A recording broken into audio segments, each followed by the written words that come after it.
Hello and welcome to another drawing time at INKroverts. If you want to stay tuned for future videos, make sure to click the subscribe button and turn on the bell to get notified. This time I'm drawing Shinobu Kocho from Demon Slayer, Kimetsu no Yaiba, which is funny because I've only watched the first 10 episodes of Demon Slayer, but I sort of spoiled it for myself by looking at clips online.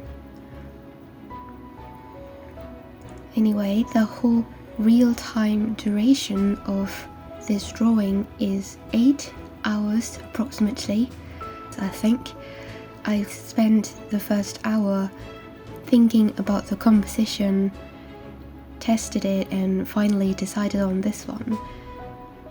And you can see on the bottom left, I used a screenshot of the show as a big part of the reference. I really like the recent Japanese animation style. They've taken significantly more effort in making the scenes look good compared to the past. For example, the lines, the coloring, the gradient, and the special effects are all different and all look better compared to the older animations.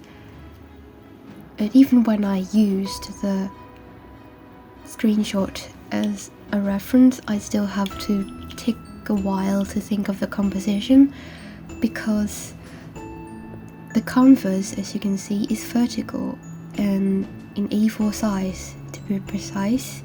I still had to make adjustments so that you can see what elements are in the background and what are in the foreground, because in the screenshot there are a lot of negative space. The character is in the dark, in a dark forest. Everything is black except for her skin, so it's very easy for us to immediately register where the focal point is. Like, her face is obviously the most attractive thing in the picture, and the first thing we will look at is her face. But in the drawing, in the canvas, everything is very colorful because, you know, her head, her sleeve, her sword, everything is filling up all the spaces, and there isn't really much for us to distinguish where is the focal point. So I have to make adjustments. To put it simply, it's about composition.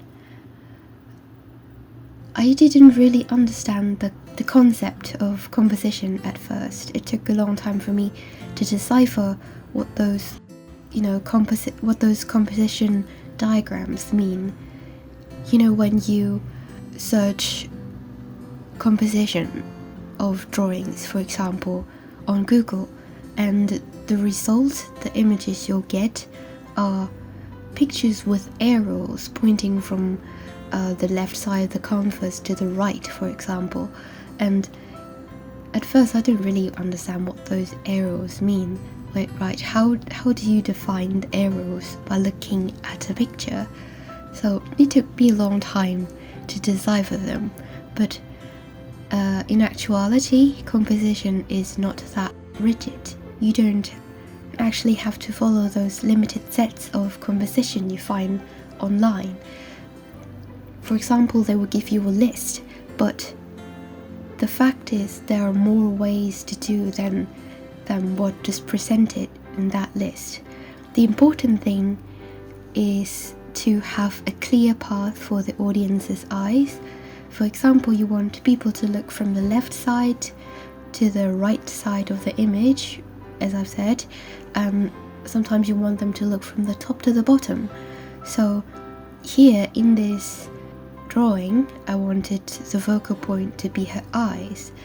Then I want to direct your eyes from there to the sword, then to the sleeve. It's sort of like an arc. You can imagine a sun located at the character's hand, and the sunbeams are represented by the sword blade, her sleeve, and her sightline. So you can imagine that, hopefully. Okay, another element is colors. The color scheme this time is supposed to be cool light and warm shadow. I am not sure if you can see that.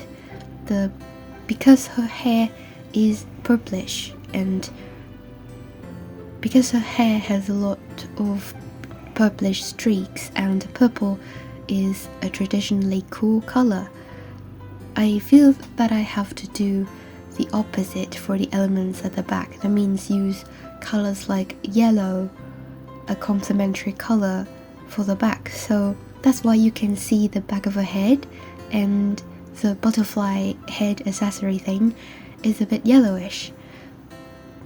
But I think I didn't do as well a job on the light side. As you can see here, her face also looks very warm, and it's supposed to be in the light. So I'm supposed to be using colors like blue or a bit purplish to make the light side looks, with cool colors.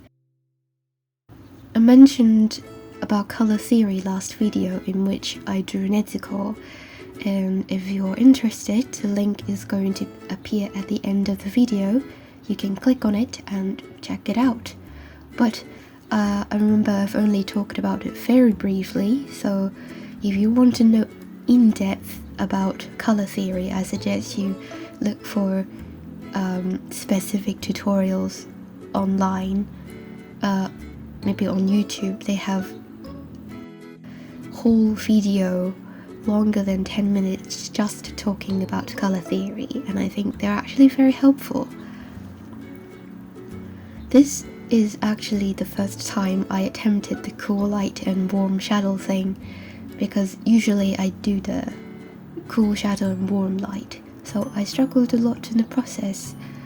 I had to repaint the shadow area a few more times before I'm finally satisfied. And after getting a hang of the colors and compositions, the rest isn't very difficult. I enjoy getting into a workflow in which I don't have to think too hard.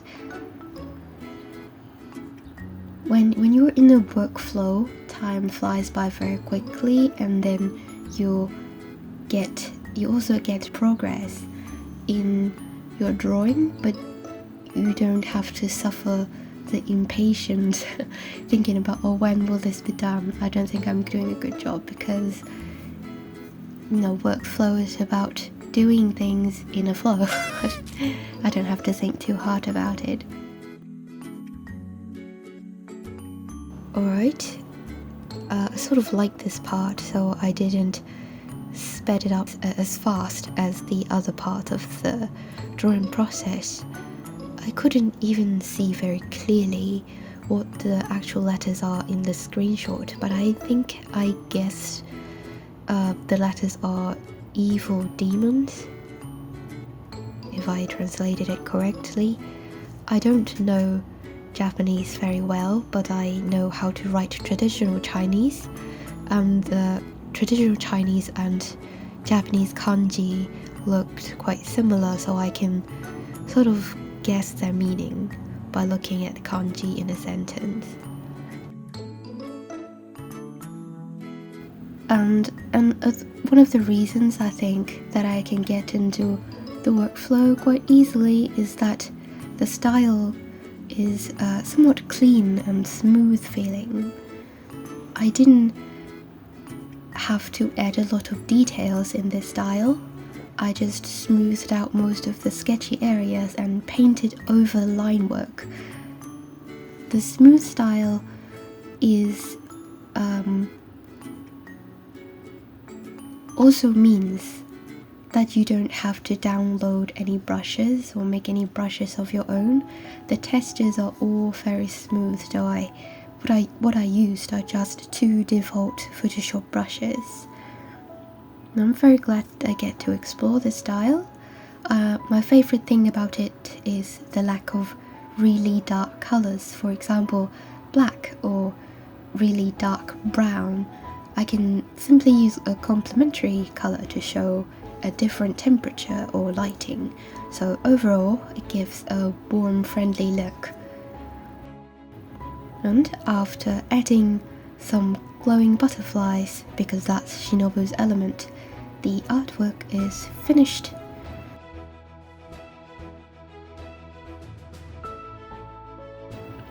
And I still think that I have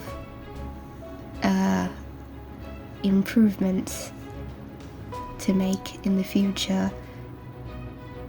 I like this style very much, so hopefully I can keep on this style but improve my skills as time goes.